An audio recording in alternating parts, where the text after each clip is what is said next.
नमस्कार। Next 9 news देख रही हैं आप और मैं हूं आपके साथ प्रज्ञा सिंह।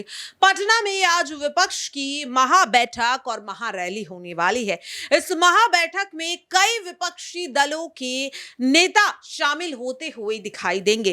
कांग्रेस हो या शिवसेना, आम आदमी पार्टी हो या समाजवादी पार्टी, तमाम विपक्षी दल के कद्दावर नेता आगामी लोकसभा चुनाव को लेकर ये महाबैठक करने वाले हैं। दावा किया जा रहा है कि ये बैठक विपक्ष की एक संयुक्त रणनीति बनाने के लिए किए जा रही है। अब सवाल लगातार ये उठ रहा है कि ये संयुक्त रूप से बनाई जाने वाली रणनीति क्या मिशन 2024 में बीजेपी को सत्ता से उखाड़ फेंकने के काम आएगी या नहीं। दरअसल इस वक्त विपक्ष एकजुट होता हुआ दिखाई दे रहा और उनका सिर्फ और सिर्फ इस बात पर फोकस है कि किस तरह से बीजेपी को सत्ता से बाहर किया जाए, जिसके लिए यहां पर कांग्रेस, आम आदमी पार्टी, शिवसेना, एनसीपी और जेडीयू जैसे कई विपक्षी दल एकजुट होते हुए दिखाई दे रहे हैं।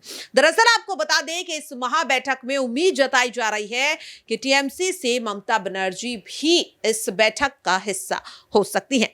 उत्तर प्रदेश से समाजवादी पार्टी के राष्ट्रीय अध्यक्ष अखिलेश यादव भी इस बैठक में शामिल होते हुए दिखाई देंगे। इस वक्त सबकी निगाहें इस बैठक पर हैं, क्योंकि माना यह जा रहा है कि आगामी लोकसभा चुनाव के लिए यह बैठक बहुत ज्यादा अहम है और ये जो पहल बिहार के मुख्यमंत्री नीतीश कुमार की तरफ से की गई है, सवाल लगातार ये उठ रहा है कि ये बैठक क्या वाकई में आगामी लोकसभा चुनाव में बीजेपी के लिए एक करारा झटका देने का काम करती हुई नजर आएगी या नहीं।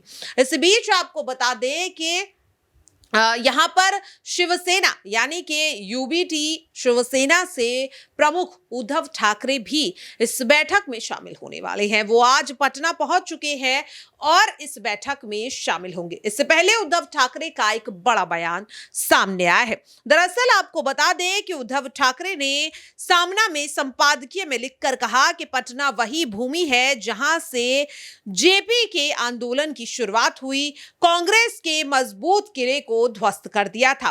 संपादकीय में कहा गया, एक बार फिर से पटना से शुरुआत हो रही है, जो अच्छा है। शिवसेना यूबीटी ने चिंता जताई है कि अगर 2024 में फिर से मोदी आते हैं तो लोकतंत्र नहीं बचेगा। सामना में लिखा गया है कि बीजेपी के विरोधी पटना में एकत्र होंगे।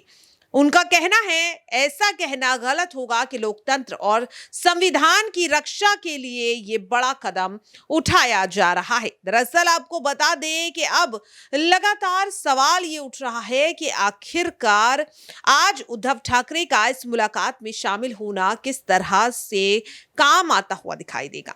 दरअसल आपको बता दें कि सामना में यह भी कहा गया कि 1975 में इसी पटना की भूमि से जयप्रकाश नारायण ने दूसरी बार आजादी और क्रांति का नारा दिया था।